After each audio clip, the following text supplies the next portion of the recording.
This message is just for you. You are good enough. This is the episode for you.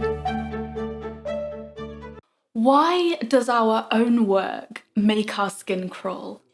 And does it mean that it's actually bad? Well, today I want to talk about that really uncomfortable, almost disgusted, embarrassed feeling that some of us feel when we go back and look at our own work.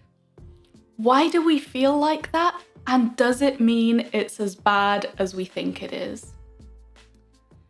There's a reason why so many authors have to wait such a long time between finishing their draft and self-editing their copy. And it isn't just a practical one. There's a reason why bloggers might send out their blog post with so many things in mind that they don't like, but they can't quite put their finger on what's wrong. They don't really know how to fix it. And then they come back later, they read it 2-5 years later, and they're so impressed by what past them wrote. So what is it about what we create that makes us feel like that? I don't think it's the work. I think we're just weirded out by usness.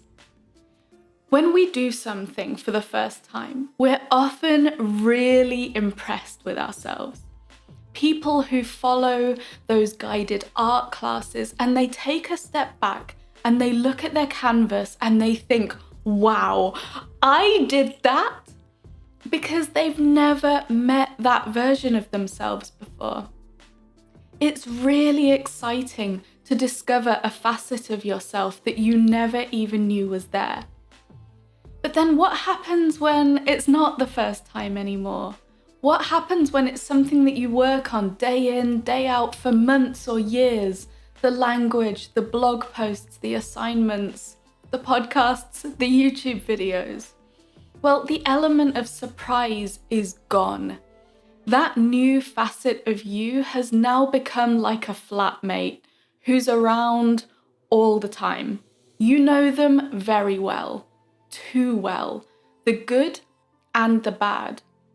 And all you can see is all the you-ness in what you created. All you can do is roll your eyes at the habits, the verbal or creative crutches you have, the things you do every single time, your go-to phrases, your comfort scenes and scenarios that you revert to. The French that you write really looks like your French. Your Korean handwriting looks like your handwriting, and that mere presence of you-ness, well, it just makes it look icky to you somehow. And so you think, maybe if I could just make this look less like me, it would be better. But you don't need to change anything, language learners. Of course, keep learning the skills. Of course, keep broadening your horizons. But don't be too surprised if that doesn't oust the uncomfortable feeling. Because when you pin your hopes on learning as a solution, you're imagining a more vibrant, a better future you. But once you get there, she will still be the one creating the stuff drenched in you-ness. So just give it time. When a few months have elapsed, the past you who created it will seem interesting and exotic again, and you'll be able to look at that work with a much, much more forgiving lens. And in the moment, I still don't know how to make that icky feeling go away. But I just wanted to say that if this is you today, it's normal, so normal. So many of us experience it, and it's very seldom a reflection on the work itself. So keep creating, keep putting yourself out there, and don't let it stop you expressing yourself.